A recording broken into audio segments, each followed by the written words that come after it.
I think we can start. I request everyone to please kindly take your seat. There's supposed to be a kind of recap session, but we thought that it's early in the morning and it takes time for participants, chair or discussant or paper presenters to come at the very early morning. So I'm not really going to do any recap now. But again, I welcome you all to this conference. Yesterday we had a very, I would say, very long day and also very vibrant, a lot of vibrant sessions. A lot of paper present, the paper during the paper presentation sessions. We had some very exciting papers which were presented at the same time. The panel discussion sessions, especially before lunch, we had one session on the political economy.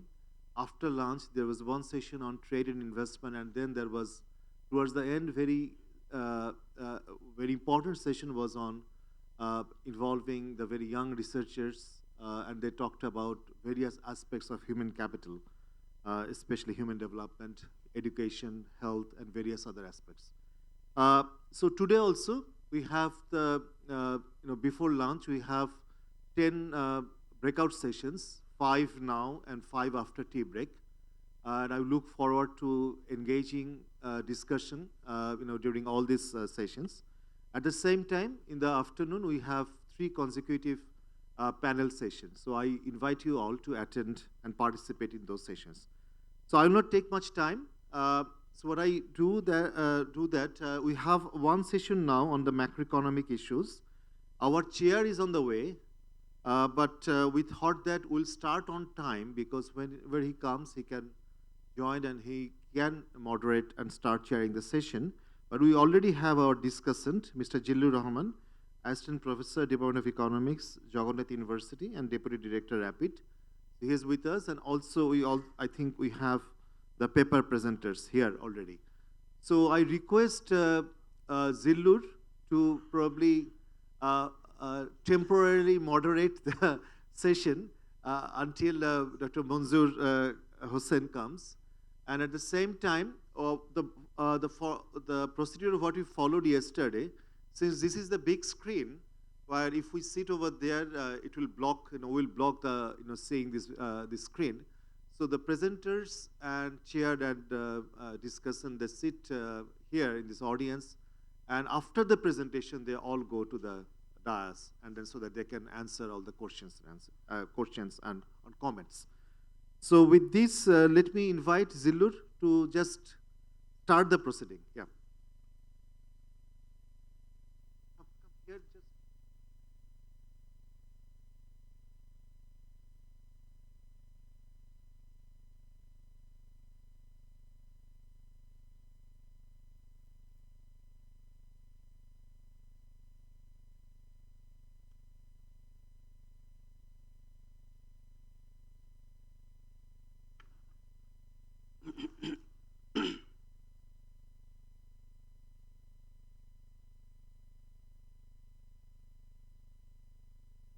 Uh, Thank you so much, sir, for inviting me in this valuable session.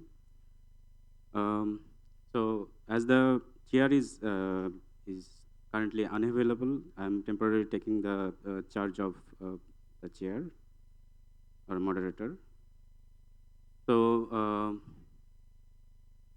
now I first will have the presentation first, and then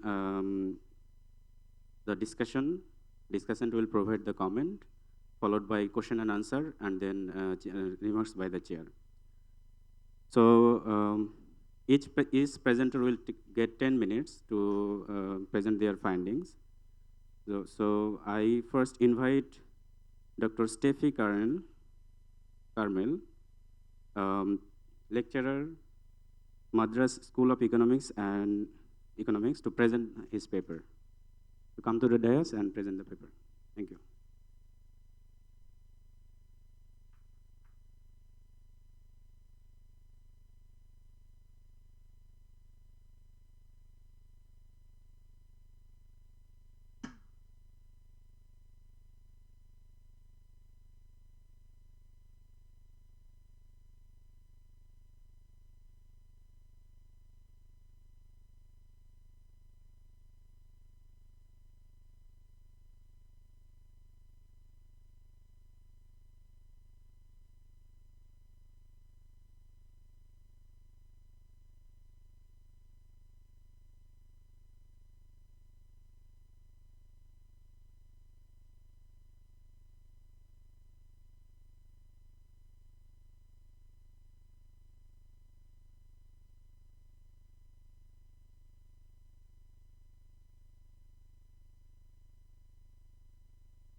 Good morning, everyone. So I'm Dr. Steffi Kamal from Madras School of Economics, Chennai, India. And the title of my paper is Central Bank's Capacity to Intervene in Exchange Rate Volatility. So basically, the objective of this study is to check as to whether intervention of the central bank would trigger volatility or would it help to reduce volatility in the exchange rate market, given that the central banks hold sufficient reserves in their treasury chest in terms of foreign currencies. So for this, we look at whether each of the countries hold sufficient reserves or not, and if they do, only then, in that case, does intervention by the central bank reduce exchange rate volatility or the other way around? So I'll give a brief introduction of the study, followed by the data that we have collected, and then I'll quickly glide into the results. So let me just give a brief introduction. So for why does central bank intervene in the foreign exchange market? It could be two reasons. One is to maintain a particular exchange rate regime or at a particular level, which is the case for a fixed exchange rate regime, and that's not a concern because they are hell-bent to do that, whatever the case is. However, the reserves are depleted. But on the contrary, in case of flexible exchange rates, who assume not to intervene, but actually, in reality, soft pegs, what we call them, or floating exchange rates, would try to intervene in case of excessive exchange rate volatility. So, for example, if I see that if I, as in the central bank, realize that there is excessive volatility in the foreign exchange market, or, for example, assume that in case of, since I come from India, if the value of rupee is suddenly depleting and I realize as a central bank governor that it is not good for my economy, I want to uplift the value of the rupee. So what I do is I try to defend the rupee by intervening in the foreign exchange market by reducing the quantity of currency, domestic currency that is available in the foreign exchange market by purchasing my domestic currency and floating in foreign exchange in the currency market. So this is how the central banks intervene in order to reduce the volatility of exchange rate in the foreign exchange market. Now, next we look at the foreign reserve adequacy matrix. So this is the amount of foreign reserves that a country should ideally hold based on its necessities. For example, if it is in order to pay for their import bills, then ideally they should hold, say, 6 months of import worth of reserves in order to be in a safe position. But however, with excess volatility as well as threat of currency crisis, central banks feel safe or feel sound only when they have a lot of reserves in their treasury chest. So we define here in our case the import cover, that is months of import as a percentage of reserves, as the ideal amount of reserves that a country should hold, which is equivalent to 6 or 8 months, whichever is ideal for each country. So based on the brief review of literature, in general, it is directed towards reducing volatility in the exchange rate, and central banks believe that intervention in the foreign exchange market will reduce volatility.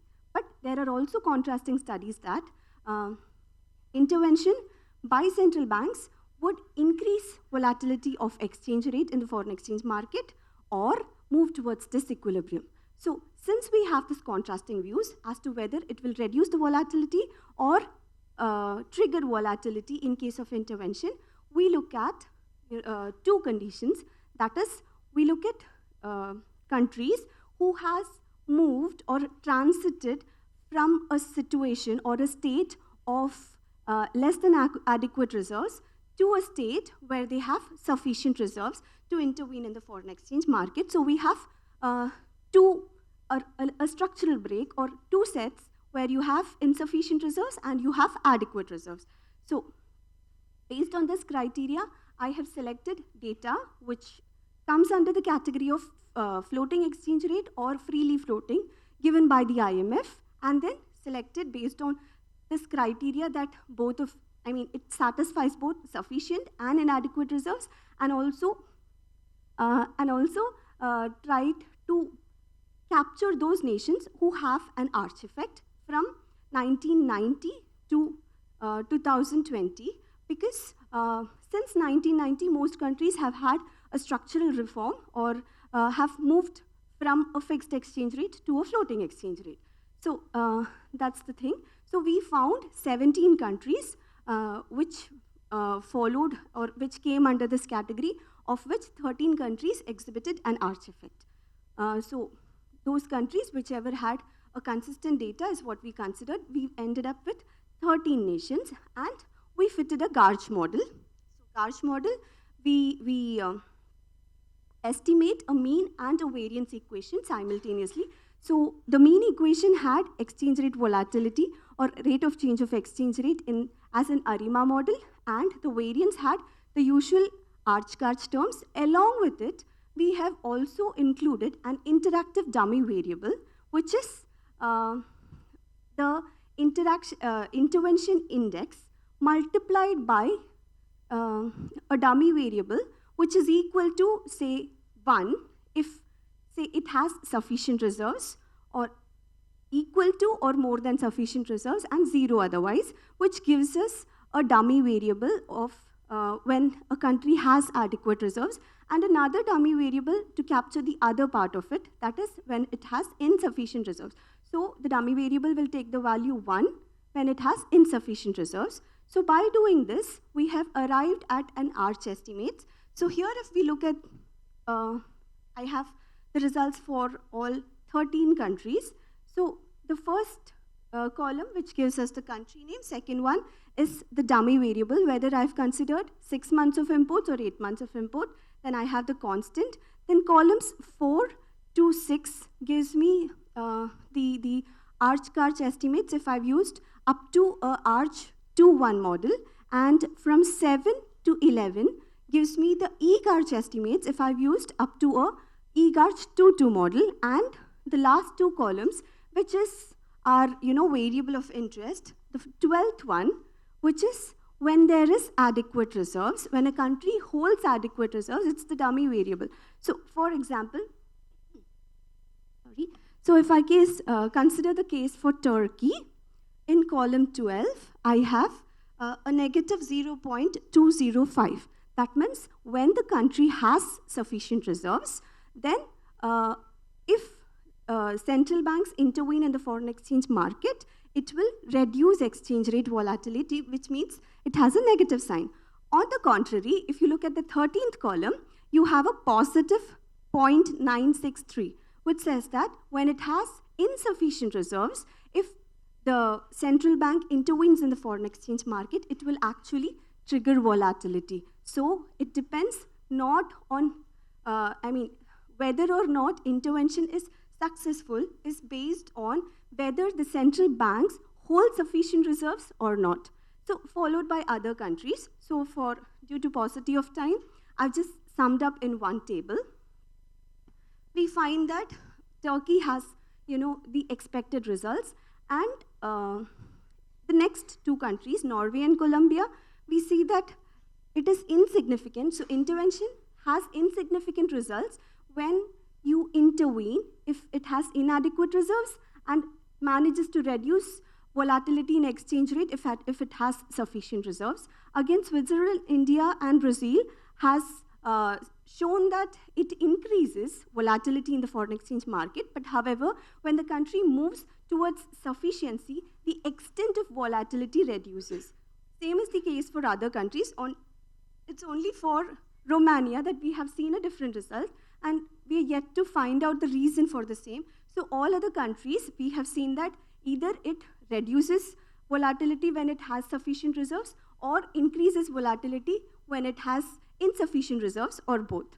So I would like to sum up that it's not about how intervention affects the exchange market, but rather the capacity to intervene by the central bank, which decides or which depends on the impact of volatility in the foreign exchange market.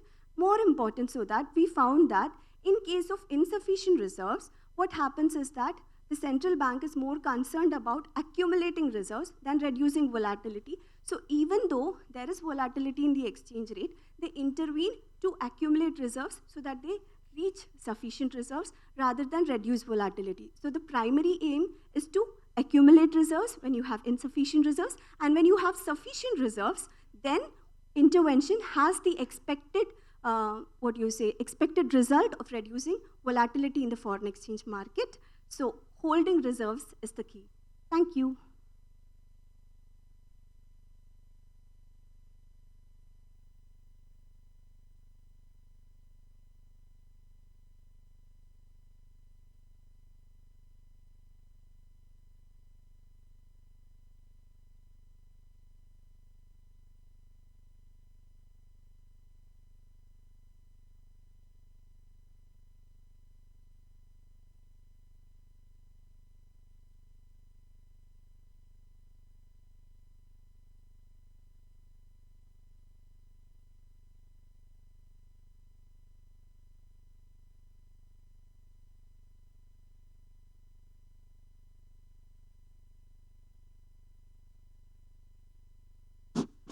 Okay, thank you, Steffi Carmel. Okay, so thank you for your nice presentation. I have just a few comments, what I have seen just. First of all, what was the basis of a choice of countries? Because there are heterogeneous set of countries. And why did you choose this country? You need to justify that one. Because exchange rate volatility depends on exchange rate reserves and financial development, of course. So if you consider both developing and developed countries, then it will not make very good sense of things. So you can justify later. And a final conclusion, as you mentioned, it is not surprising to me, because if you have good reserve accumulations, then it is possible to intervene and get expected results. Get expected results on exchange rate, minimizing exchange rate volatility. Anyway, so we'll discuss and open the floor after all presentations.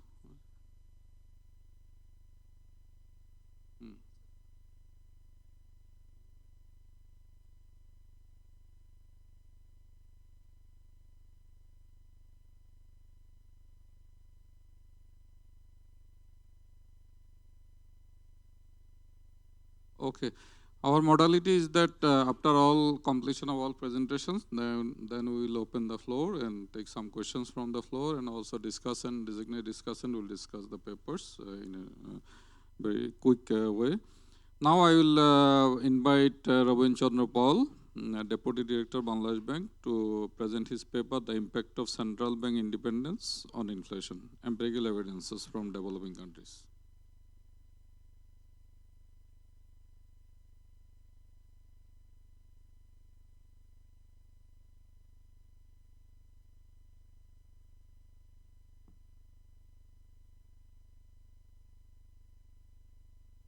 Good morning. So I am presenting my paper, The Impact of Central Bank Independence on Inflation, Empirical Evidence from Developing Countries. So before going to my research question, I would like to describe what is the prevailing argument in favor of central bank independency, and what theories suggest, and what previous study done here. So the prevailing argument, and there is a growing consensus, tell us that less independent central bank pays more political pressure to stimulate short-term output. And secondly, sometimes government give pressure central bank to financing unnecessary government expenditure, and like also deficit budget financing, which leads to high inflations. We also look at some well-known theories proposed by Keller and Prescott, Barrow and Gordon, Rogoff. So according to the Rogoff, independent central bank could mitigate inflationary bias stemming from time inconsistency problem. And Stevenson also proposed that inflation bias also create a stabilization bias, which leads to, based on the theory, it is evident that central bank independence is important both for inflation level and its fluctuations. And in the previous studies, basically there are scarce evidence regarding the impact of central bank independence on both inflation levels and fluctuation for the developing countries. And I also try to uncover the transmission channel, how central bank independence work for ensuring low inflations. And also, based on previous study, we found some methodological limitation and measurement problem that we try to address here that I will going to explain later on. So I have 3 research questions. The first research question is, does central bank independence reduce inflation levels? And second research question, does central bank independence decrease inflation's fluctuation based on the Stevenson's argument? And here our fluctuation we measured, we use SP filter, actually a Prescott filter, that we decompose inflation into inflation trend and fluctuations, and we want to know what are the underlying dynamics in the inflation and how much central bank independence is important to reducing also inflation fluctuations that is different from inflation level. And the third research question is the transmission mechanism of central bank independence. In literature, first empirical study was conducted by Kukirman et al. To prove the theoretical claim of Rogov. And he found that CBI is associated with reduced levels of inflation in developed countries. And similar studies, similar result found by, there are many papers I have mentioned. For the developing countries, there is no clear evidence of consistent negative associations. And that is motivated to find the answer for my first research questions. And based on the Stevenson argument, I also tried to identify how much central bank independence is effective to manage inflation fluctuations. That is my second research questions. And third is my transmission mechanism. So first, the measurement of central bank independence. How we measure central bank independence? There are 2 types of measurement. One is legal-based CBI, that is central bank autonomy is based on the rule or law, and another is de facto-based central bank independence. That one proxy for de facto measure of central bank independence is turnover rate of central bank governor. If there is more turnover in central bank governor, that central bank is less independent. But there is a lot of criticism on TOR-based CBI because high inflation may lead to replace central bank governor. So there is an issue of reverse causality. And another is considering not considering the other board members in the central bank board may overestimate or underestimate degree of CBI. So that's why we took legal measure of central bank independence. We took legal measure of CBI, and because it cover more reforms in the legislature of central bank independence, and it is more time spent, more than 34 years. And this is weighted a score of 16 indicators. It is weighted index under 4 categories. And here is a graph around the central bank independence around the globe. We have seen that, and Europe, Russia, America, there are more independence. It's not clear here. But we look at this, the right side graph. In our Bangladesh, our central bank independence considered to our neighboring country, like Sri Lanka, India, and Malaysia, our central bank is the lowest independent central bank considering in our neighboring countries. So this is our data and variable. I cannot describe in a detail. Dependent variable is inflation, and another is money M2 growth. That is for transmission mechanism. Our main independent variable, central bank independence. We have 7 control variables here. We use 2-step system GMM model. Basically, the previous study used fixed effect model, which cannot include lag dependent variable, which is persistent. And another is some study used dynamic panel fixed effect model, which could not remove nickel bias because of a small number of T. So to avoid this kind of situation, we took 2-step system GMM model, and this is our econometric model. CBI is central bank independence, and PI is the inflations, and for the money transmission mechanism, central bank independence mechanism, the equation 2 is our second econometric model. And we also use robustness to a fixed effect model as a robustness. So this is our main result. We have seen in all specifications, central bank independence has negative impact on inflations. and it is statistically significant. If we see a specification 3, where we include one inflation and decade dummies, we have seen the highest central bank independence may reduce inflation 71%, and that is statistically significant at 5% level.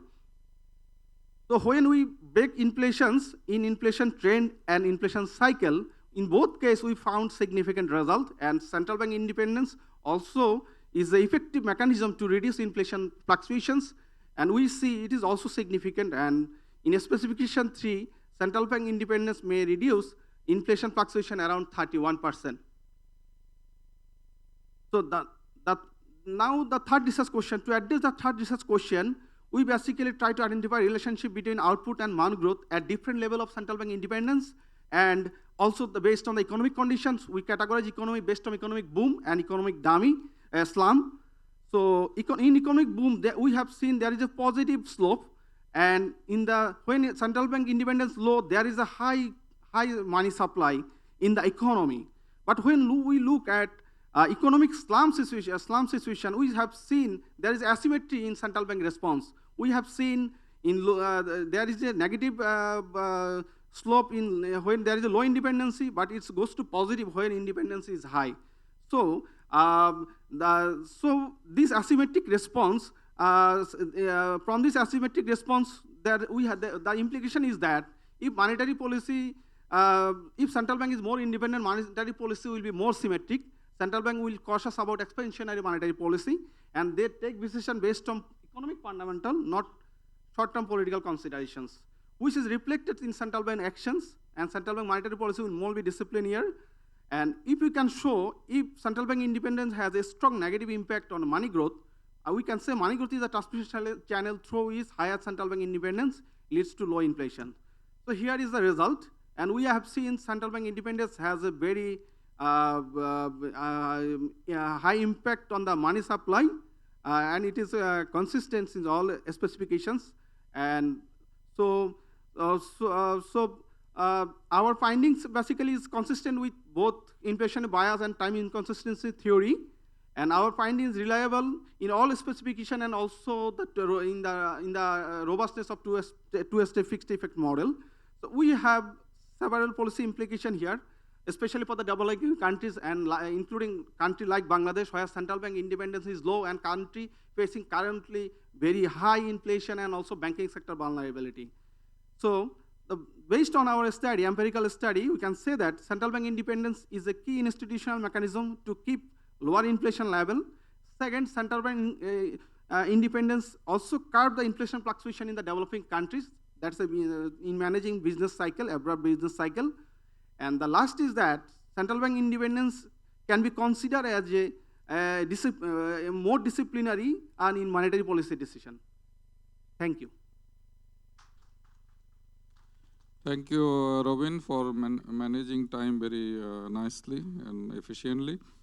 So there are two, this is an interesting issue, I think. Even this is a very timely topic even for Bangladesh, I think. But the transmission mechanism that you said, I think central bank independence only can ensure not to support government in fiscal borrowing or public sector borrowing. Is it the only issue that can reflect in inflation management? The reason is that if you look at for the last maybe 10 years, inflation was quite low in Bangladesh. I'm just giving an example. So does it matter for central bank independence, or it is something else? Okay. So, and also I think legislative structure of central bank independence, it needs to be clarified for paper to be published in somewhere else. And and I also think that in defining CBI, there should have some threshold type of mechanism. Threshold level regression or this kind of threshold regression could be more appropriate, because level of independence differs across the countries. Anyway, I think I can now invite Mr. Nazmul Abi Hussain for his presentation on rethinking fiscal policy in financing SDGs in South Asia. You have 10 minutes.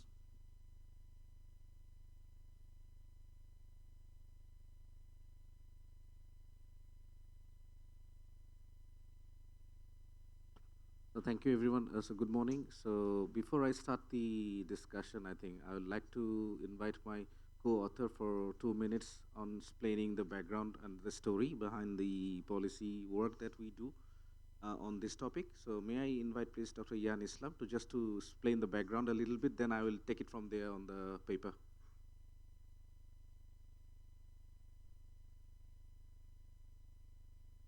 Good morning, Ali. Thank you very much. You've put me on the spot. I was not supposed to present, right? Very quickly, what motivated the paper?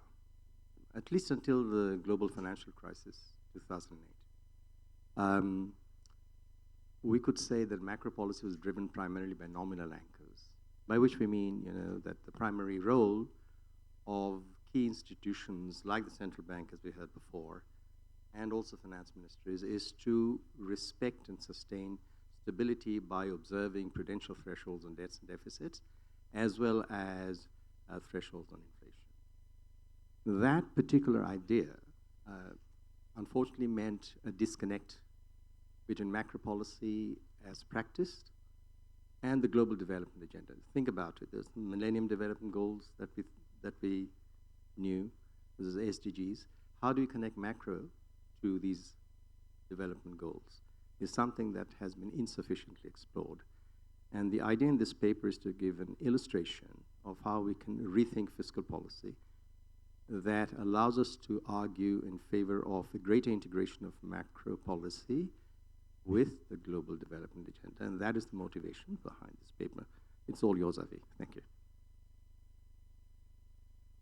Thanks a lot. So I would actually take 8 minutes, I think, I have for explaining the paper. So unlike the other papers where we are using a lot of models and econometric analysis, this piece is going to be a little bit on the policy story that my co-author already explained. And I think why it is important, because a lot of works and efforts have been made in this area through a lot of instruments and tools. And Dr. Selim Rehan also helped UN in Bangladesh and in SDG financing needs assessment and INFF. So this is basically the story and background of the paper. So just going forward, I think I will not spend much time because the objective has been already explained by my co-author. That is basically an attempt to see that how the fiscal policies can finance the deficit that we have in the space of financing decent work, social protection, just transition to a net zero economy, and obviously with some sort of tools and policy options that the finance ministries around the world can take and follow. And some of them are well established, but some of them are at the very beginning stage where we still don't know the results, that what outcome will exactly those policy tools will bring. Now, I mean, in the background, there are several literature and several findings from different countries of South Asia and some other developed and least developed countries as well, which clearly depicts that there is a large financing gap in the world to finance the SDGs and meet the targets and the indicators that we all have promised through that declaration of SDG in the Addis Ababa Action Agenda in 2015. So, and some of them are, the underutilization of the fiscal resources. Those are domestically available. Some of them are related to the low private investment, social protection, government spending, and of course, there is a big gap on the climate financing measures as well.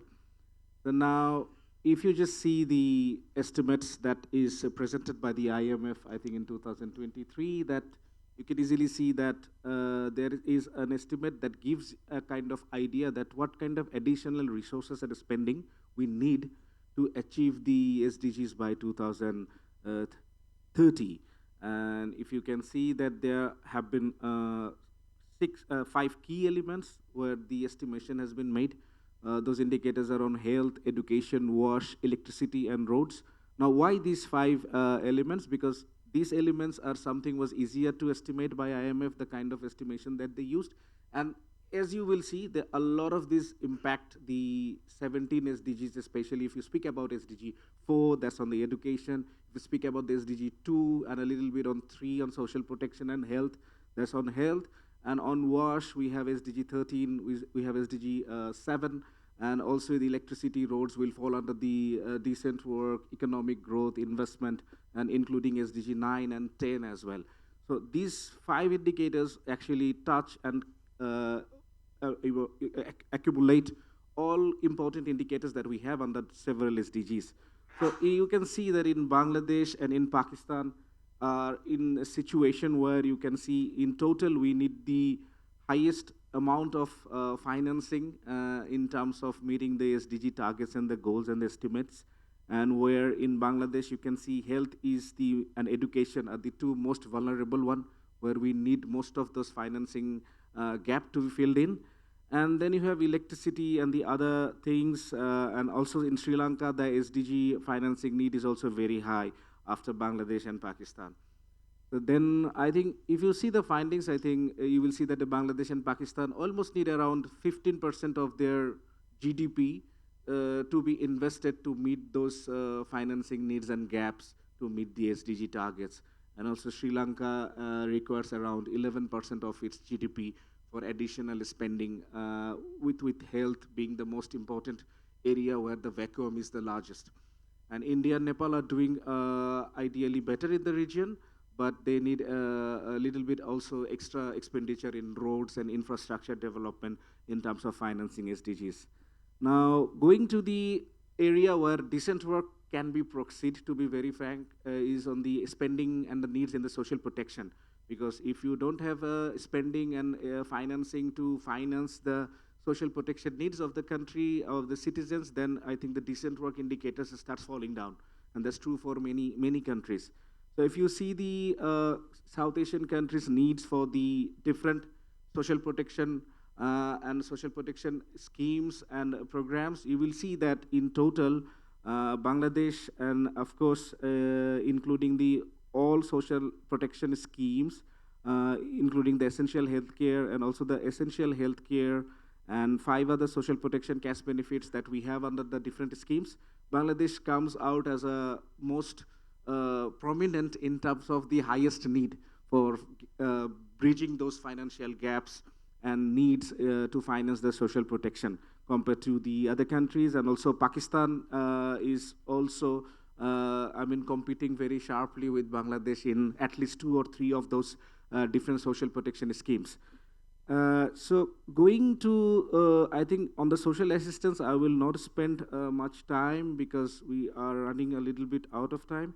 I will rather go on how to deal with this financing needs and financing gaps.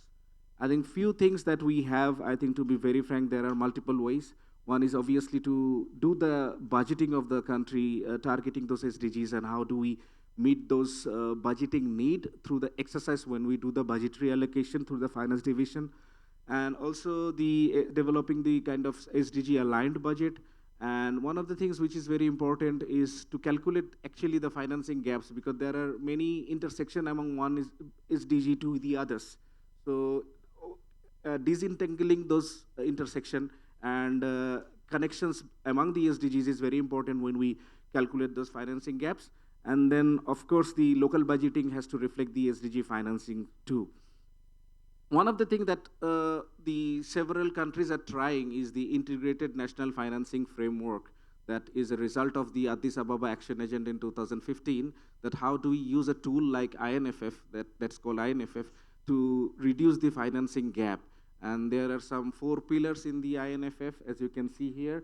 And in South Asia, Bangladesh, Nepal, and Bhutan are the 3 countries who have actually implemented this pilot phase and is still working on this to assess the financing needs first, then coming up with the SDG financing strategy. Like for Bangladesh, we had it in 2017, the SDG financing needs assessment that Dr. Raihan did actually, and Sanem did for GED and UNDP. But now through INFF, the attempt has been made to revise and adjust the LDC graduation aspect, COVID-19 recovery, all those shocks, those need to be addressed through a revised financing needs assessment. And then on the fiscal strategies to support the decent work, I think that I said already that domestic revenue mobilization is one of the most important thing. Then we have government debt and deficit, spending on the public procurement, and private financing. These are the 4 pillars that we think are most important that the finance ministries can actually use and exploit to bridge those financing gaps and reduce those financing gaps. Now, we all know that if we see the tax revenue as a percentage of GDP in South Asia, I think many countries are not doing well. But if you see the graph of Bangladesh, probably is the most bottom and the last one. So the tax GDP ratio is doing very poor in the country, as well as in some of the other South Asian countries, which actually restricts the government to finance the areas, health, education, these sort of needs, where resource mobilization is very important if it comes from the direct tax collection and some other tax collections mechanism. There is a whole political economy history and literature. Can you come quickly to your conclusion? Sure. So these are basically the topics. So there is an option in the fossil fuel subsidy. I think in the paper you will see it. And there is a issuance of thematic sovereign bonds, of course. And maybe I will just run through the recommendations which are in front of you. One of the issues is, of course, strengthening the macroeconomic institutions, banks and tax, custom bodies, commercial banks. We know that this has been an area where we are suffering a lot in our country and also in the region. And then the second one is improving the overall investment climate of the country, where it will be a kind of economy where investment will be coming more from FDI and private sector investment. And then there is an option to promote impact investment, green financing, including crowdfunding. And number four is incentivizing the business community to transform into a net zero carbon emission, which is a little bit forward-looking and futuristic, but there is a space for it, at least for the apparel industry, who are working really good in the country and some other South Asian countries as well. And now the INFF, I think, is a very integrated and amazing tool that some of the countries are trying. So INFF can be also used and adopted to reduce and bridge the financing gap. And last but not the least, I think, is very important that one of the issue that we argued in our paper, that if the institutional setup and the macroeconomy doesn't work hands on hand, I think these financing gaps and needs cannot be matched and filled in. So thank you. Sorry for exceeding the time. It's okay. Thank you for your presentation. It seems to me a very kind of review paper, and I think it would be more impactful if you could come up with some structured way, what to do, how it is not going to be happen. Only financing, we know that financing gap is a big issue, but not only financing is not the only problem for countries like us or Nepal or something. Implementation or use of the public finances more effectively and efficiently, and what outcome we are achieving, that is also important. Anyway, thank you so much. Then I want to proceed to next paper. This seems to me very interesting. Growth under uncertainty, heterogeneous impacts of economic policy shocks. Evidence from a panel quantile regression by Dr. Jadhav Chakradhar, Assistant Professor, Center for Economics and Social Studies, and Alok Aditya, who will be presenting this paper, a Senior Research Fellow, Institute for Social and Economic Change. And this is an online presentation. Okay, please.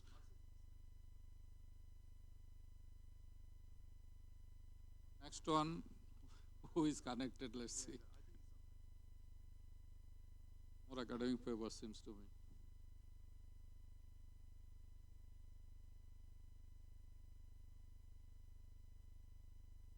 Screen. Good morning, everyone. My name is Alok Adit, and I am presenting our paper, Growth Under Uncertainty, Heterogeneous Impacts of Economic Policies of Evidence from a Panel Quantile Regression, co-authored with Jadhav Chakradhar. So in this paper, we have examined the heterogeneous impact of EPU on economic growth using a panel of 21 countries from 1997 to 2022. And we have analyzed the impact both in short run and long run, and we have also incorporated the causality analysis, while we have also captured the heterogeneous impact of economic policy uncertainty on GDP. My name is Alok Aditya, and presenting our paper, Growth Under Uncertainty, Heterogeneous Impact of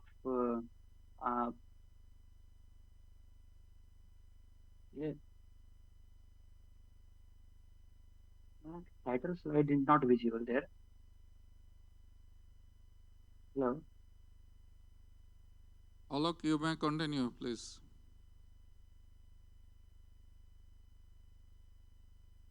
Okay, thank you. So this paper is co-authored with Jadav Chakradhar. Uh, so in this paper, we have examined the heterogeneous effect of economic policy uncertainty the on the economic growth of 21 countries from 1997 to 2022. And the objective of this study is to analyze both the long run and short run impacts of EPU on the uh, growth of these countries. And we have also incorporated causality analysis, and we have also aimed to capture the heterogeneous effect of EPU on the GDP. So the review of literature reveals that there are two alternative measures of economic policy uncertainty. One is probabilistic risk and one is policy uncertainty. And researchers have used these measurements widely to check the linkages between uncertainty and economic growth. But in this paper, we have used uh, the Economic Policy Uncertainty Index developed by Baker et al. 2016. And so this index is constructed based on the indices of the newspaper coverage, federal tax code provisions, and forecast dispersion of the policy makers. So though the linkages between EPU and the GDP have been widely discussed, but we found several research gaps here that we are trying to address in this paper. So the first we found that most of the studies have focused uh, the on the linking EPU with the um, various economic activities such as investment and then consumption expenditure. While in this paper we have directly linked the EPU with GDP, and previous studies have used a limited panel mostly focused on the high income countries, and they have checked the unidirectional impact of investment, impact of EP on investment, financial market, and growth rate. And they have also relied on the single econometric approaches and VAR. While in this paper, we have used a diverse panel of 21 countries, both developing and developed countries, for a time period of 1997 to 2022. And we have also checked for the bidirectional causality, and we have employed a set of panel data models for the robust analysis. So the variables that we have included, GDP is our dependent variable, and uh, primary independent variable is economic policy uncertainty. And we have also included trade openness, private consumption expenditure, real exchange rate, and real interest rate. So the Table 2 presents the summary of the descriptive statistics, and we can observe here that the distributional pattern of the variables are non-normal, and we have also checked for the heteroscedasticity, and we found that there is heteroscedasticity, and hence we can say that we can't apply here the traditional LS model, and we need to incorporate this heterogeneous effect. So before selecting the appropriate model, first, we have checked for the cross-sectional dependency using PESAR and CD test, and we have also checked for unit root using the second generation cross-sectional augmented in PESAR and SIN test. And to check the presence of long-run equilibrium relationship, we have applied Pedroni's test and Westerlund test. And for the uh, long run estimation of the coefficients, we have applied the fully modified ordinary least square, dynamic ordinary least square, and augmented mean group estimators. And for the short run coefficients, we have employed a two-step error correction model. And to check the causal relationship between EPU and GDP, we have employed heterogeneous panel causality. And finally, given that there is heterogeneous effect of EPU and GDP, we have employed panel quantile regression, where we have used Canai two-step quantile regression method to check the heterogeneous impact of EPU on GDP. So the table 3 and 4 presents the diagnosis test result. In table 3, we can observe that the test statistics for CD test is significant for all the variables, which indicates that there exists cross-sectional dependency. And since there is cross-sectional dependency, we have used the second generation CIPS unit test, which indicates that in level form, all the variables are non-stationary, while in first difference form, variables are stationary. Hence, this indicates that there can be a long run equilibrium relationship between GDP and EPU. And for that, we have tested this through Padroni and Westerlund co-integration test. So table 5 presents the Padroni's test result, and we can observe here that 4 out of 7 test statistics are significant, which indicates that there is long run equilibrium relationship between the variables. And the table 6 presents the Westerlund panel co-integration test, which confirms the result of parameter using the bootstrapping method, and it also says that there exists long run equilibrium relationship between the variables. So we have estimated the long run coefficient using the FMOLS, DOLS, and AMG estimators, and we can observe here that the EPU is negatively impacting GDP in all the models, though the magnitude of the coefficients are different, but results are consistent.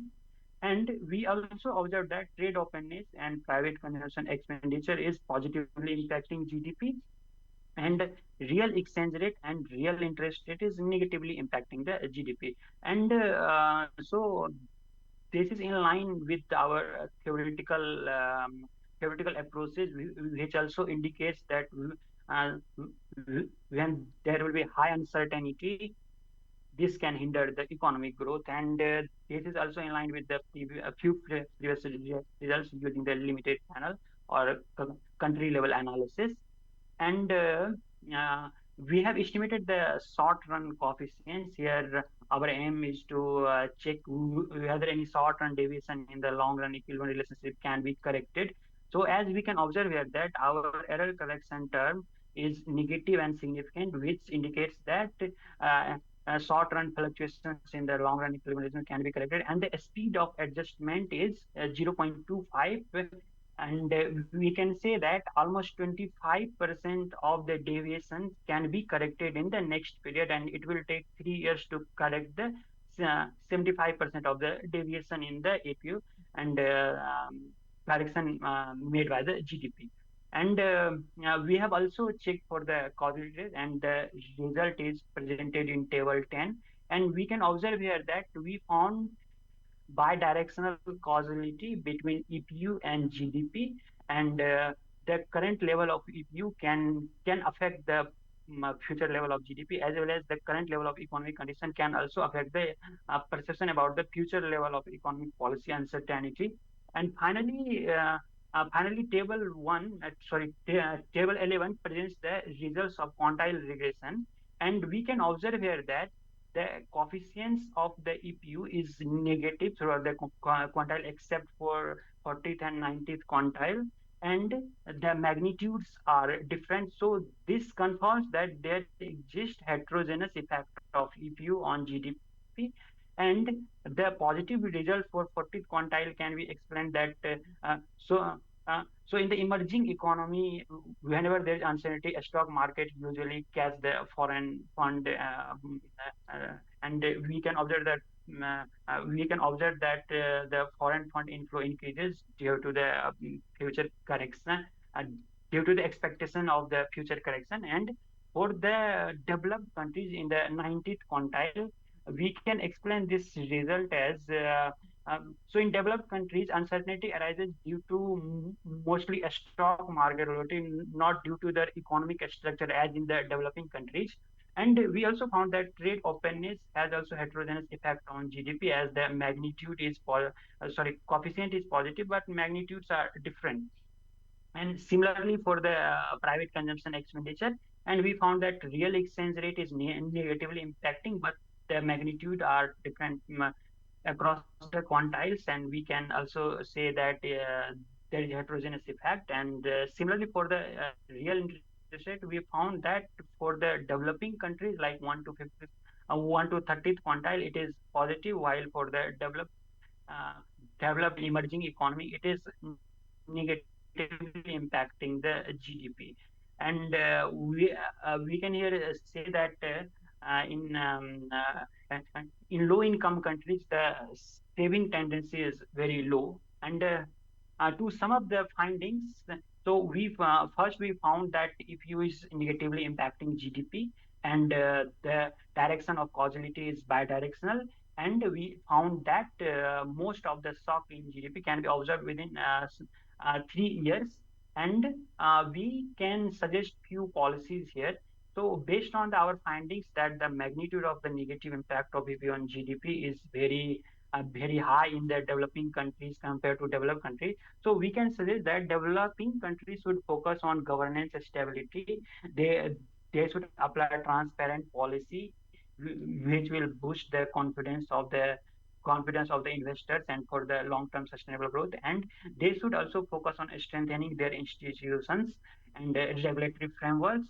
And since we found that trade openness is positively impacting, and so we can say that for those developing countries who are more reliant on trade, they should focus on reducing the dependency with their few major trade partners. They should diversify their trading, and they should also secure stable trading agreements, and they should also promote the regional trading, which will be a good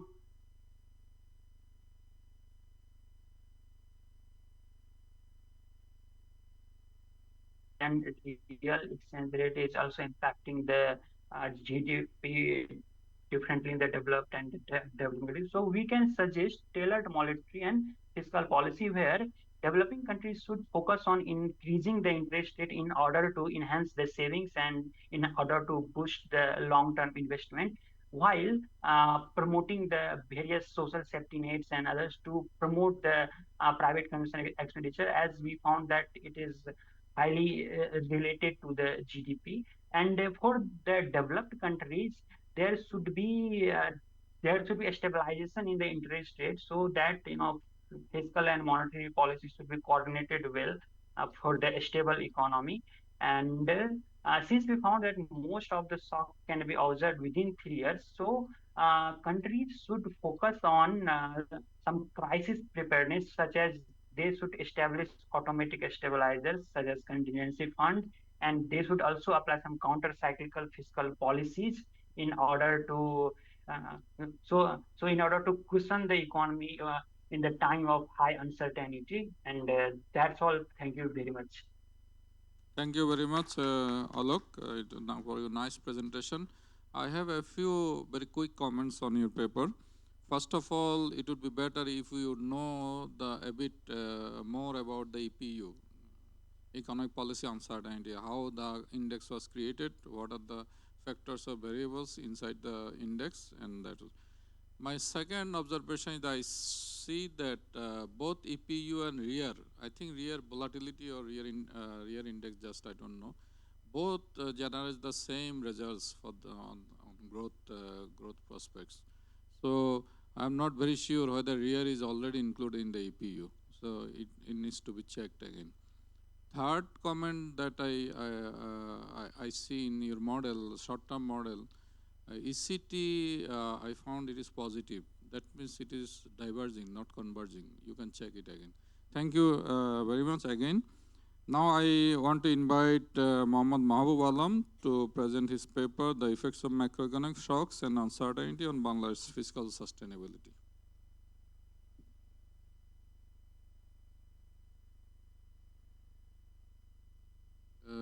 He will present online. Is he connected?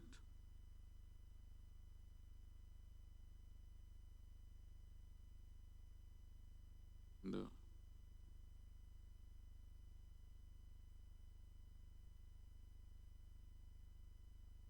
Needs to be unmuted.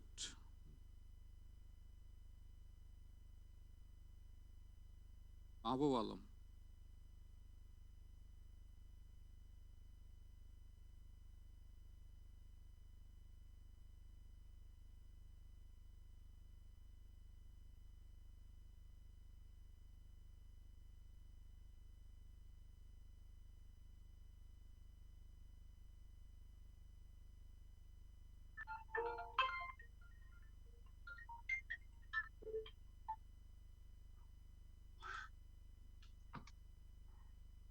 Sorry, I just started without unmuting it. Let's start again. Uh, I'll come back to my presentation, the effects of macroeconomic shocks and uncertainty on Bangladesh's fiscal sustainability. Before diving into the main presentation, here is the outline of my presentation. So what's the motivation of this research is basically the fiscal policy and the government debt. So with a low revenue and low government expenditure, Bangladesh could stabilize its debt over the years, but in the recent trend suggests that government debt is reversing, that is increasing from the previous trend. And also the economy is vulnerable to external macroeconomic shocks, as we all seen after the Russia-Ukraine war. Furthermore, sovereign debt episode suggests that 35% of debt defaults in emerging countries occurred at below 14% of GDP. And these emerging countries have some characteristics which are similar to Bangladesh, such as high debt to revenue GDP ratio, low financial debt, and overvalued exchange rate. So in this research, I looked at three macroeconomic shocks: foreign interest rate, commodity price, and exchange rate shock. How these shocks affects the government fiscal balance and domestic economy. So here are three research questions. First, I projected the government debt. Uh, in the second part, I try to answer the questions: how does the government debt evolve in the presence of macroeconomic uncertainty? And what's the probability that government debt could surpass 40% of GDP at baseline, and with two alternative views? So I consider one ASBAR model for Bangladesh consisting of 6 variables: foreign interest rate, commodity price, trade weighted real effective exchange rate, primary balance as a percentage of GDP, domestic interest rate. This is basically the cost of government finance and the GDP growth. The identification strategy I used here is non-recursive identification strategy based on fiscal institution and information delay, because the recursive ordering always does not make sense for structural interpretation. So the key structural assumption here I use that these are the key structural assumption that domestic variables does not contemporaneously affect the foreign variables, which is foreign interest rate and the commodity price. And I also put other restriction based on my knowledge how fiscal policy works in Bangladesh and with the information delay. So with total 19 restrictions, this is the LR statistics and the probability, which suggests that this restriction is not I cannot reject this restriction, which means these restrictions are valid. So with the ASVAR model, I draw this impulse response function. In response to one standard deviation shock, we see that the rear, it does not affect the rear. The primary balance tend to fall below the baseline, but it is not significant. Probably if I upscale the shock, it might be significant, but the domestic interest rate rises. So when foreign interest rate rises, according to interest rate parity conditions, the domestic currency is most likely to depreciate. Just to interrupt, foreign interest rate means US interest rate? No, foreign interest rate, I have used it, this is basically cost of foreign finance of Bangladesh government. That I calculated from the interest payments divided by the level of government debt. I think there are some standard rate fixation procedure, that is LIBOR plus something, or even concessional rate or something like this. So why did you go for unconventional way of calculating?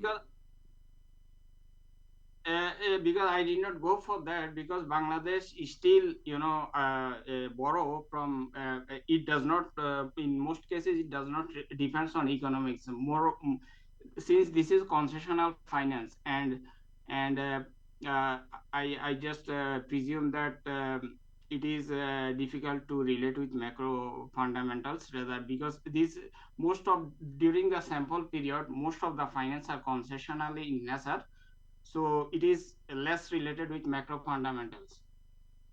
And IMF also calculate the interest rate through the interest payments and the debt.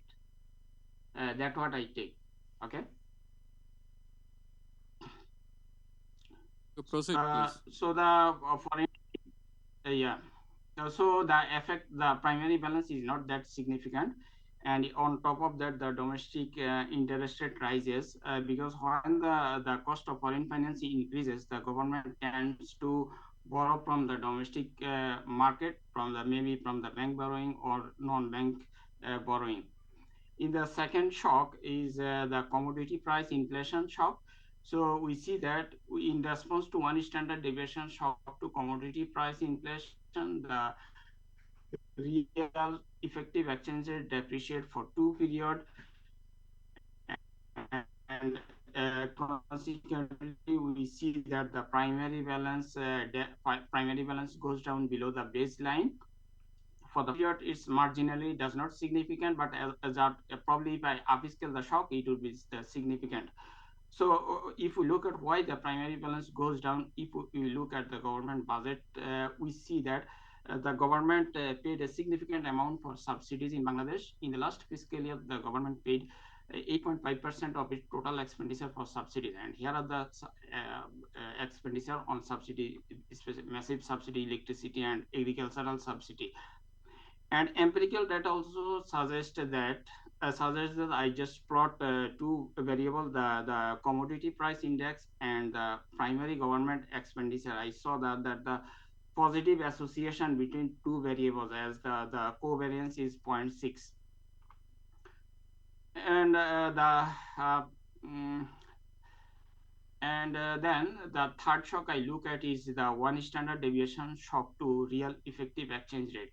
So one standard deviation shock to the real effective exchange rate caused the primary balance goes down from period 3 to 5, and it drops down at best uh, uh, 0.4%. So why this is the primary balance fall below the baseline? If we see the domestic the rear appreciate, when the rear appreciates, we see that the exports lose its competitiveness as it becomes expensive to the rest of the world. As a result, the production process of the whole RNG industry suffers. The government loses the bet and the effect, and it adversely affects the government revenue.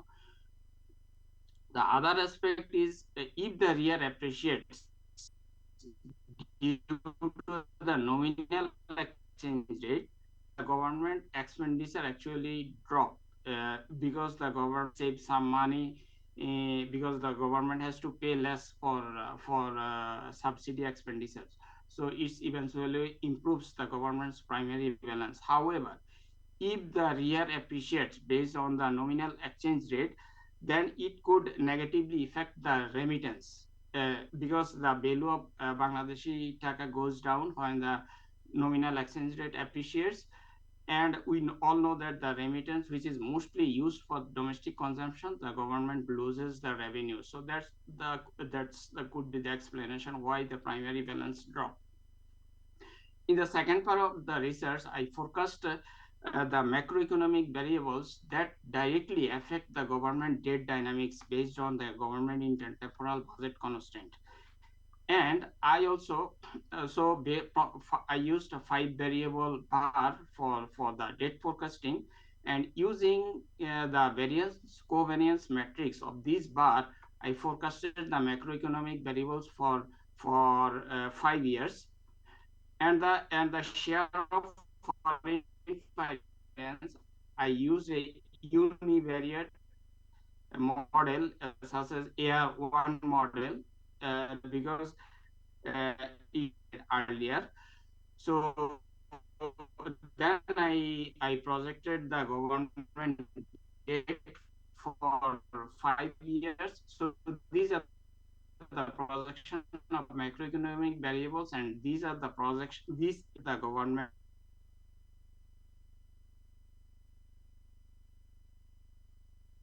So these are plans.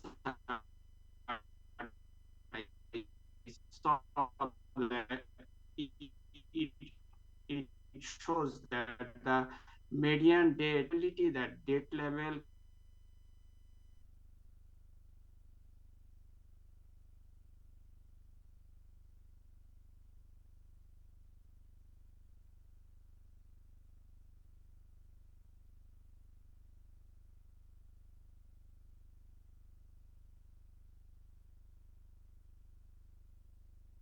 year, the median that debt level will be above 40% is 56%.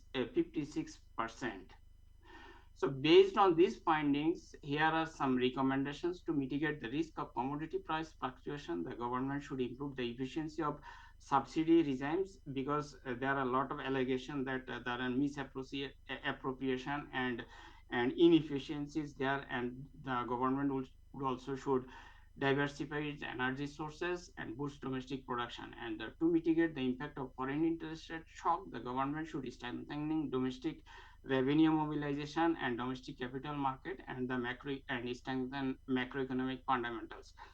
The government also should revisit the export policy to prevent further concentration of the RMG industry and open up scopes for other sectors.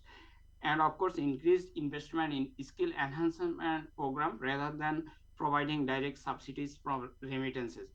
And at this stage, the maintaining debt level within 40% GDP will be prudent until government undertakes comprehensive fiscal measures. And publishing a robust medium-term debt strategy incorporating uncertain macroeconomic scenarios rather than excessive focus on first achievements and optimistic narratives. Central bank should allow greater exchange rate flexibility, which will require less foreign exchange reserves or drastic policy changes. As an intermediate measures, we should build foreign exchange reserves to prevent sharp depreciation of the domestic currency and restore investor confidence. That's all from me. I am looking forward to your comments and suggestions. Thank you so much. Thank you, Mahabu, for your time, for your presentations and maintaining time very effectively.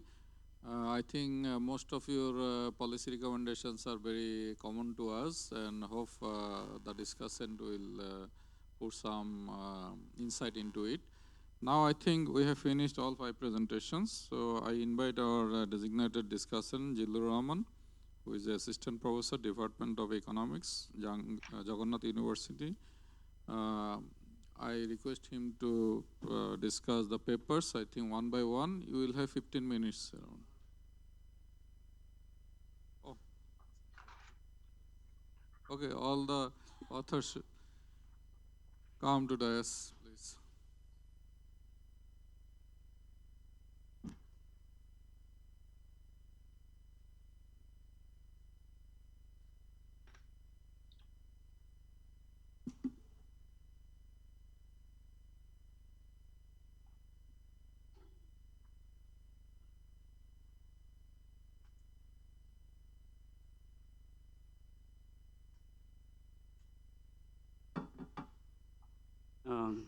Thank you, Honorable Chair.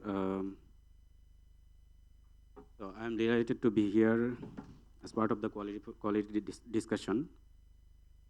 My role has been changed. So at first I was moderating the event. Then I am on my main role. So I will basically focus on the paper that has been presented, and will provide some suggestion based on my knowledge. So on the first paper, it uses a 2-step GMM model, which is very appropriate for addressing endogeneity issues. The paper uses index of central bank independence, which is constructed based on legal issues. So legal issues sometimes cannot capture the actual situation. So, for example, in Bangladesh, legally the central bank is fully independent, but on practical side, there is limited independence, and the government frequently intervene the central bank's decision. So the practical side of independence should be considered in the paper, or an weighted average of index of legal side and practical side can be used. To account for negative inflation rate, the paper added a constant term. It is not clear what constant term has been used. Adding a constant term can change the properties of the data. So we need to be careful in this perspective.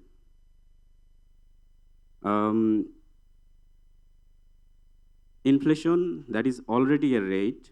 So I think there is no need to transform the rate. No need to take log transformation of something of a variable that is already a rate. So in the paper, the data period is 1918 to 2012, which is very old data and dated. So I will suggest to use more recent data, including the old ones, until 2019, before COVID-19, or even after COVID-19 will be better. CBI, Central Bank Independence Index, has been used from another source. Oh, okay, that is fine. To address time fixed effect, you used decade dummy, but decade dummy cannot address the actual year variations.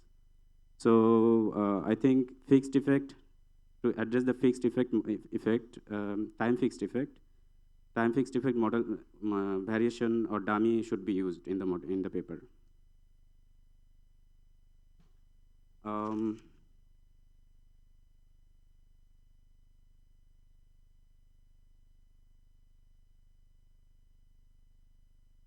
For the robustness check, the paper used a two-step fixed effect model. This is good, but there should be some justification on which basis the paper alternatively used time fixed two-step fixed effect model to for the robustness check. So this is all the paper, all about the first paper. Otherwise, the paper is very good on the shape and can be submitted after minor changes. The second paper, central bank capacity to intervene. It uses long time series data for modeling exercise that captures the economic cycle and crisis.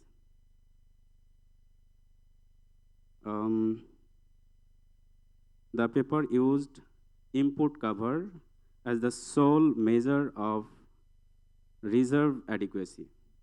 So input cover cannot be fully capture a country's ability to intervene. So in the foreign exchange market. So it can be used a composite index of some other variables. Say for example, input cover, short-term external debt can be used, because the government may have some debt which may need to be repaid within a short time of period, and that can affect the country's ability to intervene in the forex market. The paper should use some test on robustness by using some alternative measures of exchange rate variability. Again, the choice of the countries, probably the chair has provided some comment. The third paper, it is as discussed by the chair. It is a policy paper, provided insightful discussions and policy recommendation. There are some issues. It discusses some several indicators in achieving SDGs. So the paper mentioned net zero carbon issues and just transition. So Bangladesh recently prepared the National Adaptation Plan, NAP, which was undertaken recently, but the problem is our implementation is a major problem. So we have the plan, strategies, but we lack in the implementation front. Low tax GDP ratio, Bangladesh is one of the lowest. Bangladesh has one of the lowest tax GDP ratio in the world. So with the small tax GDP ratio, it is very difficult to mobilize the revenue for financing SDGs. So on this front, international cooperation will be important for finance SDGs and other climate change issues. The paper mentioned that, the author mentioned that a SDG needs assessment was conducted by Dr. Selim Rehan, which was conducted in 2017. So I'm delighted to be a part of the paper. At that time I was at SANEM. So, but after that, after 2017, a revised calculation was undertaken, probably at 2022. So I think there is no need to again undertake a needs assessment on financing, but we should focus on implementation, mobilize the revenue and the finance from other sources, including international cooperation. On the fourth paper,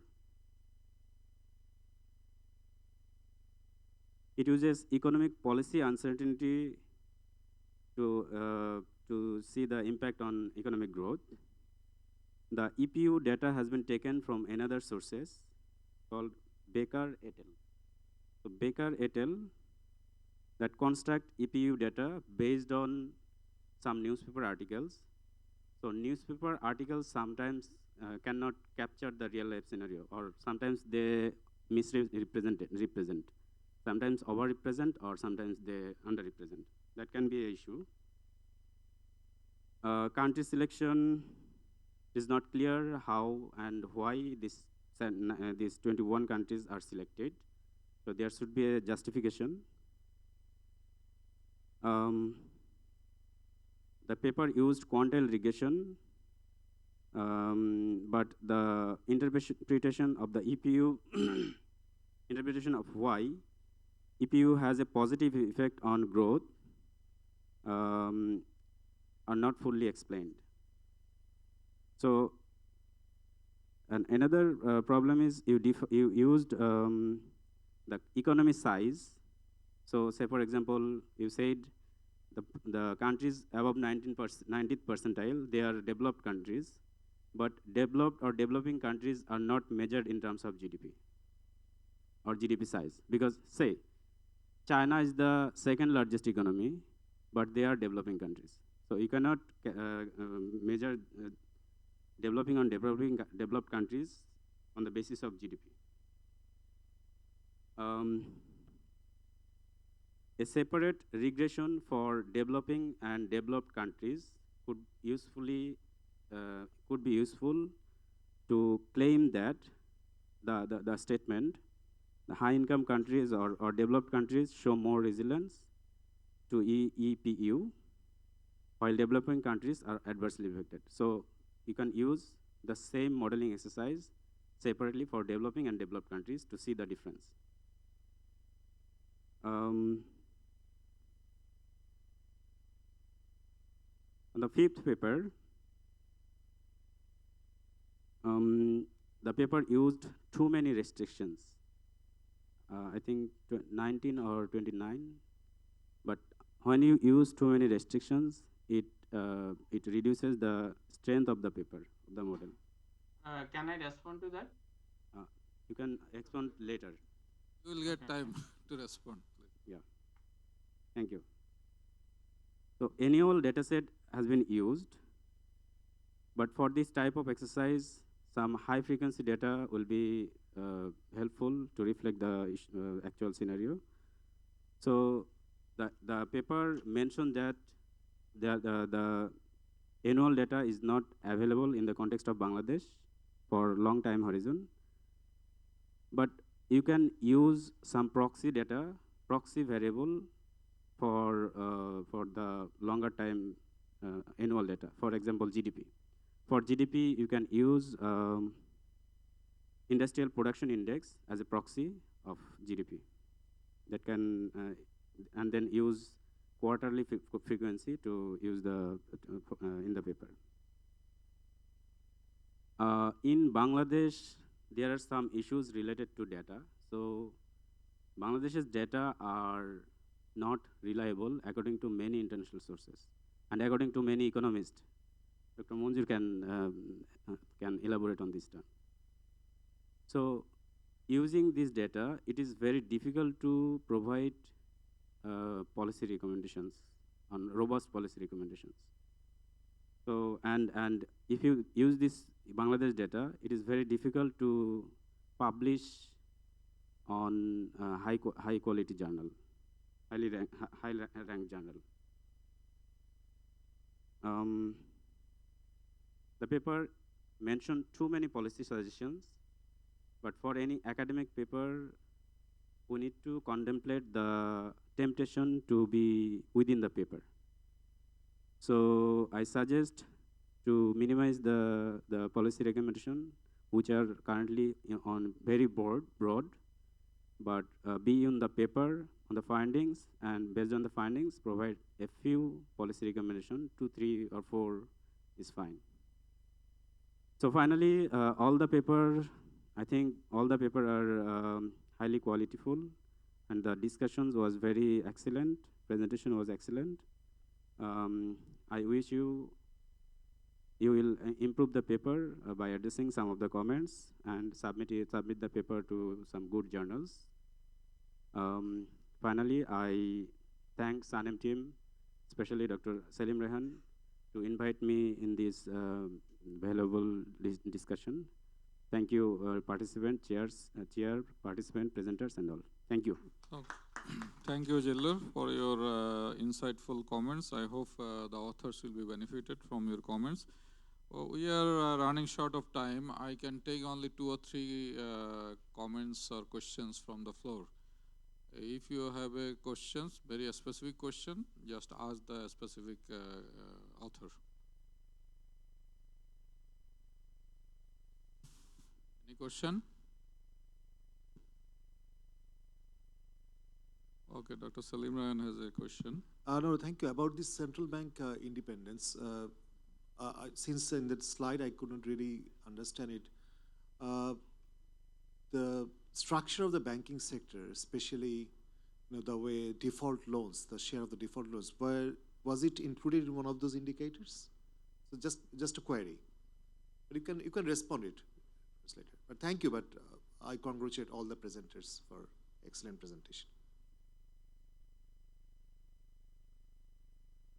If there is no question, oh, okay, there is a question. Take note of your. I'm Naushin Jahan Thakia, currently a secondary student of Department of Economics in University of Dhaka. So I have a question to Steffi Carmel, ma'am. How do countries navigate monetary policies to reduce exchange rate volatility? Thank you. So how do countries navigate monetary policies to reduce exchange rate volatility?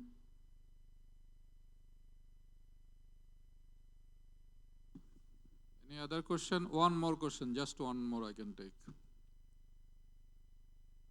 There is someone the backside. Any other question? Okay, this is Dr. Sunil Khosla from India. I just wanted to know, Steffi, that some clarification I missed out. I know because of time maybe you have not explained. But only one thing, like you said about the reserves, so is there any threshold that you told, like more reserves are better or controlling the volatility? So how much is more or something? And then just if you can put like how different, because I missed like maybe I could not understand like how your work is contributing. So if you can just speak on that. Thank you. Thank you so much. Now I invite the authors to respond to comments from the floor, from the chair, from the discussion if you have, but you have only 1 minute per person.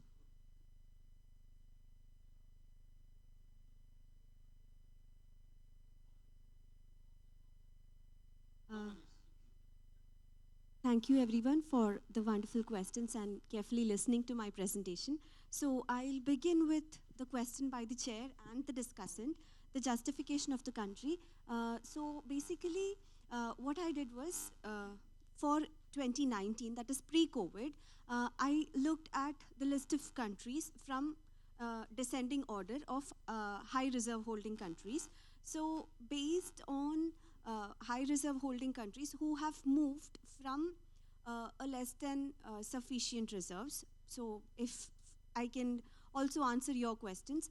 So as a rule of thumb, we consider 6 months of import as sufficient based on a lot of papers in the literature. So if a country has transited, some consider 3 months now, yeah, so then it was 6, and now they have increased to say, some say 8 months, some say 12 months, based on various indicators. So we just generalized, or as you know, benchmark, we kept 8 months as ideal.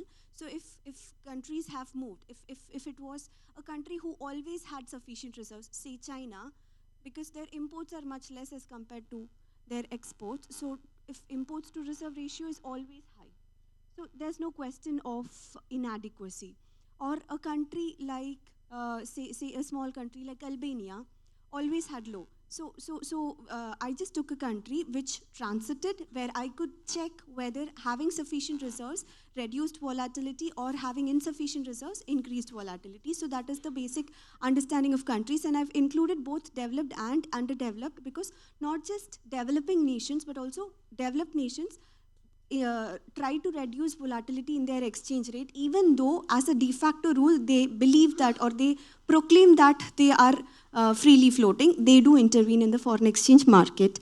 And to answer your question as to how they navigate their monetary policy, it is based on the import cover as to how much reserves they hold, and they try to reduce the volatility in exchange rate market.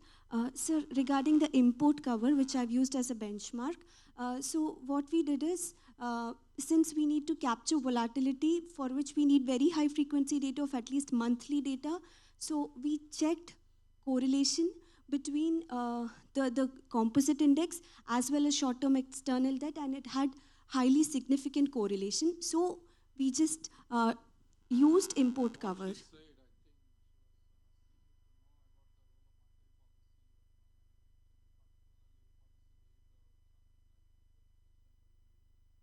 Okay,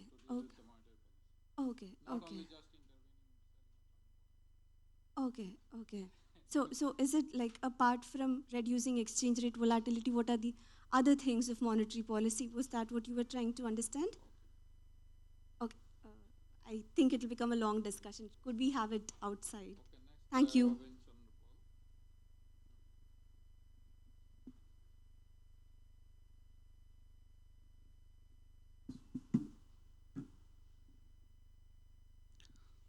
At first, I would like to respond about some issues and suggestion that suggested by our honorable discussant. So he suggested about log transformation. So basically, this is 67 developing countries, and some countries' inflation level is very high. So if you use inflation rate, it will estimate affect the whole estimation process, and we have literature support that. In that case, when log transformations does not significantly affect the estimation process. So that is the reason we use log transformation for inflation rate.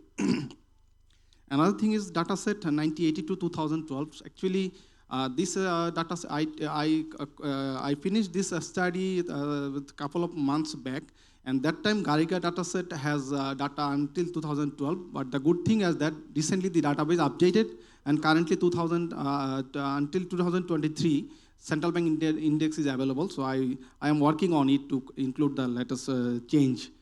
And the other thing is the decade dummies. Why are decade dummies not the time dummies?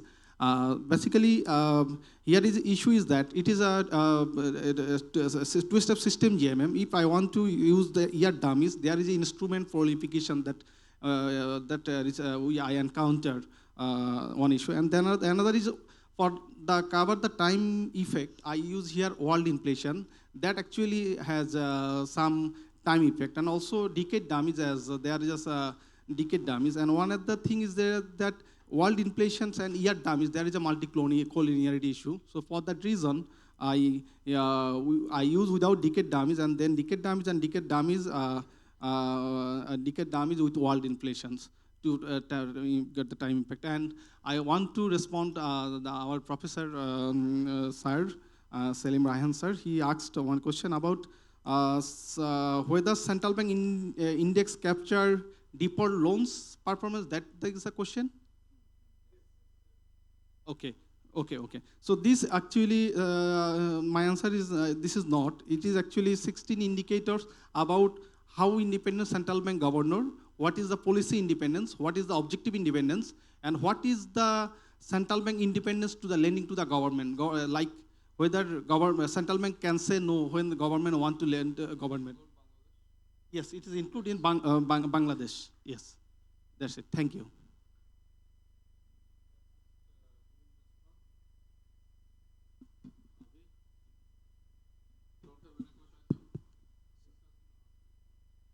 I think, two things that I would like to address. One is when Honorable Chair gave me a remark after the presentation that is a policy review with a kind of landscape in the SDG financing policy, but it is true that this area of work is quite new in the globally in South Asia as well as in some of the other parts of the world, with the UN support and commitment that the member states have given that they will mobilize their internal resource, domestic resource to finance SDGs. So that's why the work is a little bit in the policy space, overarching the factors what we have and what kind of gaps are there to finance SDGs. Now, on the comment of the discussant, Jillur, I think it is true that the SDG financing was updated and revised from what we had in 2017. In 2021 and 22, I was leading that project from ILO, the INFF. So I think what is missing right now, that context when we were developing actually changed a lot in terms of seeing the LDC graduation and all these factors, and Russia-Ukraine war and other things happened after what we developed in the revised version. So that is the reason where the Economic Relation Division and Finance Division finally didn't accept as the government document those policies and revisions. It is true that it is important to implement the policies that we have, but it is also the fact that in this space particularly, it is more important to come up with the financing strategies rather than implementing the policies. Especially a big dependence will be on the private sector. So I think why and how private sectors are investing, how the businesses are growing, and if the businesses are contributing to the SDGs or not. So this area is going to be the largely policy work area and implementation space for financing SDGs. So ideally, our work that we did with Professor Yan and me is actually complementing and advocating to pick up those new things and elements which we probably missed in 2021 and 22 to revisit and relook on how to implement strategically. Thank you. Now I invite Alok. Are you there? Yes, I'm here, sir, online. Do you want to reflect on some of the comments made by discussant or myself or someone else? Yes, sir. Please go ahead. Thank you very much for all the comments and suggestions.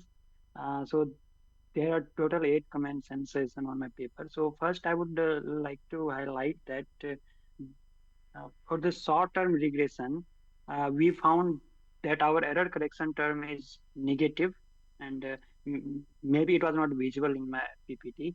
So So it is definitely correcting the short-term volatility in the long-term equilibrium relationship. And that this index developed by Baker, this is the only index for the policy certainty, and definitely it has one limitation, that is that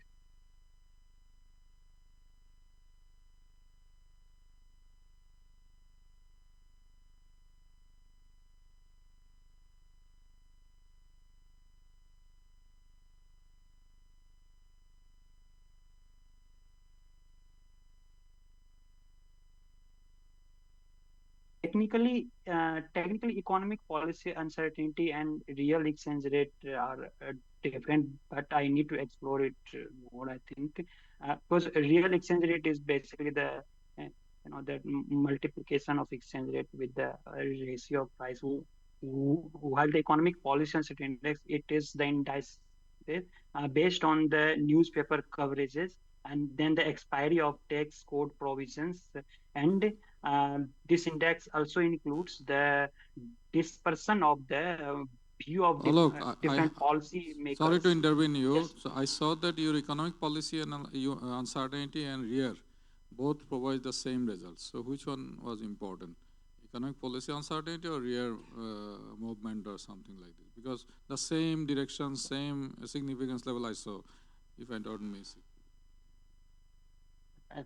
So we found that for all the quantiles, real exchange rate was also negatively impacting if you, GDP. While if you for 90th quantile, we found it is positive, and I would like to explain it as so for developed countries. I mean, for the high income countries. I have one more. Just I want to help you. Yeah. Was it a REAR Yes, volatility or just a REAR index you used? Sir, if you are REAR means REAR volatility or just REAR index? What you used in the? Sir, in for the real exchange rate. Just real exchange rate. Okay, then you have to Yes, think. it's real exchange rate, sir. Okay, if it is so, then you have to interpret in a different way. Either it is appreciating or depreciating. So appreciation might have caused negative impact on GDP growth. Perhaps that is the case. So. Okay. And so for the developed and developing countries, like the quantile regression actually regress the EPU and GDP for different quantile using the separate regression. So that can also explain like for developed and developing countries, or we can say low income countries or high income countries. So it uses separate regressions for each quantile and it gives the value of coefficients. And I may consider to include the two separate regression for by categorizing developed and developing. This will definitely further improve my analysis. Thank you very much. And that's all. Thank you very much. Thank you. Then Mahbub Alam, for your quick reflection. Thank you for reading my paper. I'm responding to the restrictions. So I use 19 restrictions. We all know that to solve the S-bar model, like if we have 6 variable, we need at least 15 restrictions. We minimum 15 restrictions to solve the model. So I additionally put 4 restrictions, and these restrictions are valid from which I found from the test statistics. And I put these restrictions based on how fiscal policy works in Bangladesh. Like fiscal policy is declared before the fiscal year, so we can't expect that it will be contemporaneously affected by the other macroeconomic variables. And regarding annual data size, fiscal data is tricky. Even in some developed countries, also the quarterly fiscal data is difficult to get. And whereas for Bangladesh, there is no option but to accept the annual data because quarterly data is not reliable at all, and overall the fiscal things are fixed once a year. It's not fixed quarter by quarter. So based on that information, I used quarterly data.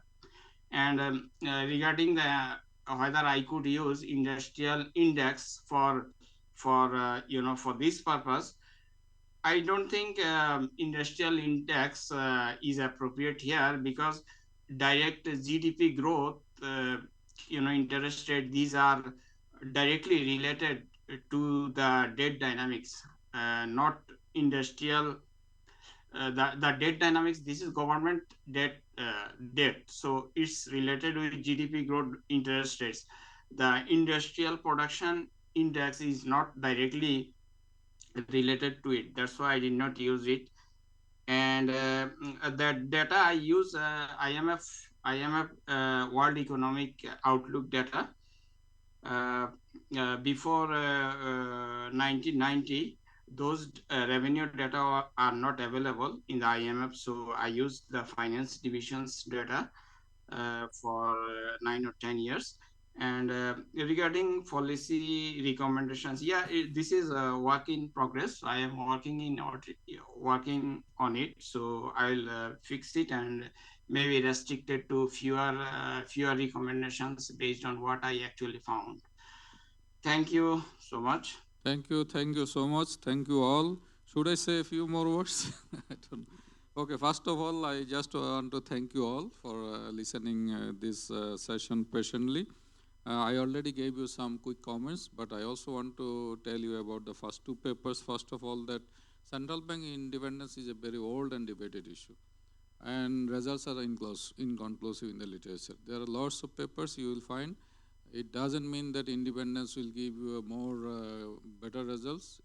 That is not the case. Even there are many other aspects that are working in favor of price stabilization and other issues. For example, central bank capacity, governance capacity, and his educational degree or other things, experience, or even central bank research and development aspects, and many other issues working on that part. And only government borrowing does not make a very significant role in influencing inflation and other things. The second one, exchange rate volatility managing through interventions. This is also a very old issue, and there are lots of papers you will see in the literature. And it is said that now the question is, why should we intervene in the floating exchange rate market? Is it necessary or not? So, for example, I have a few papers. You can read my papers in some journals and others that were published previously. You can see that it matters for if you don't have a very well-developed financial sector, then you need to intervene in the market, because the market is volatile and very speculative in the sense if it is not very developed and efficient financial market. So this type of countries need to intervene, but within the limit of its own reserve situation. And that is what is now we are facing in Bangladesh and many other countries after COVID recovery phase and later on. So the issue is old, but you can still find some insights more by highlighting the financial sector aspects and many other issues, just not to see whether it works or not. In developed countries, it doesn't work in many cases. There was a coordination intervention like Japan and US and many other countries. You can see that there are very important papers were published in a year or somewhere else. I just want to mention in the last paper about Mahbub Alam, he said the 40% debt is the rule of thumb for some developing countries. I am not very sure about the sustainability aspects, whether it is the only issue. Because you can see in Japan, they have 200% plus, or many other countries. If you have a good fiscal space, you can, your debt could be more than 100% or 80%, 40%. The important aspect is whether you have the fiscal space. And that sustainability depends on many macroeconomic aspects and others. So I hope you can reshape your paper in that direction. So with these few comments, quick comments, I want to complete this session. And at this moment, maybe we have to hand over some certificates of appreciation to our authors. So first of all, I think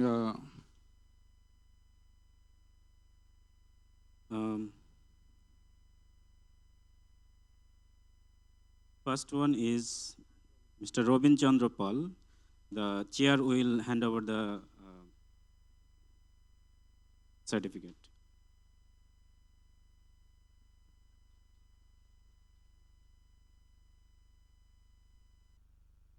The second one, Dr. Steffi Carmel. Chair will again hand over the certificate.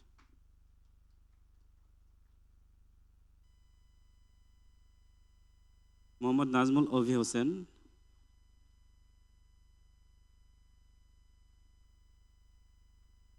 Thank you. Thank you so much. So we can finish here. So I think there is a tea break, short tea break. You can join there.